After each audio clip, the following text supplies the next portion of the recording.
మన జగన్మోహన్ రెడ్డి గారు మాట్లాడుతూ చంద్రబాబు గారు ఫ్లైట్ లోనే తిరుగుతారు ప్రైవేటు, లోకేష్ గారు అలానే వీళ్ళకి సపోర్ట్ చేసిన కళ్యాణ్ గారు కూడా అలానే తిరుగుతున్నారు, ప్రజా డబ్బు వేస్ట్ చేస్తున్నారు అన్నారు. దానిపై మీ అభిప్రాయం? అంటే కొన్ని సందర్భాల్లో నుండి ఫ్లైట్ లోను లేదా హెలికాప్టర్ లోనే తిరగాలి, చాపర్ లోనే తిరగాలండి. అంటే వాళ్ళు ఏదో అధికార దుర్వినియోగం చేద్దామనో లేకపోతే ప్రభుత్వ సొమ్ము ఖర్చు పెట్టేసి విచ్చలవిడిగా విహారం కోసం తిరుగుదామనో విధిలో వాళ్ళు తిరగరండి. ఎందుకంటే వాళ్ళ పని నిమిత్తం కొన్ని సందర్భాల్లో వాళ్ళు అలాగే తిరగాలి. ఇప్పుడు బిల్ క్లింటన్ గారు వచ్చారు, బిల్ క్లింటన్ గారు వచ్చేటప్పుడు మామూలు కారులో తిరిగిన, అంటే అక్కడ లోకల్ గా ఏదైనా సందర్శనం తిరిగితే అది ఓకే, కారులో తిరగచ్చు. కానీ ఏంటంటే ఫ్లైట్ లో తిరిగి లేదా వేరే వాళ్ళు అతిథులు వచ్చినప్పుడు మాత్రం ఆ విధంగానే తిరగాలి. దాన్ని మనం ఏంటంటే ఈ ఖర్చు పెట్టేస్తున్నారు, లేకపోతే ఖజానా ఖాళీ చేస్తున్నారు, విచ్చలవిడితనం చేస్తున్నారు, వాళ్ళ సరదాలు తీర్చుకుంటున్నారు అన్న ఉద్దేశాలను మనం విమర్శించకూడదండి.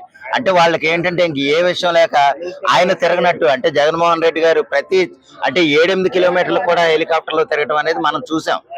అది వాళ్ళు కూడా తెలుసుకోవాలి. అంటే వాళ్ళు అసలు ఏమీ చేయనట్టు, ఏమీ ఎరగనట్టు, అసలు హెలికాప్టర్ మోకం కానీ ఫ్లైట్ మోకం కానీ ఎరగనట్టుగా వాళ్ళు చెప్పడం అనేది నిజంగా సిగ్గుచేటండి. ఎందుకంటే ఒక ప్రభుత్వానికి వాళ్ళ సొంత పనుల మీద తిరిగితే అది మనం తప్పుగా భావించాలి.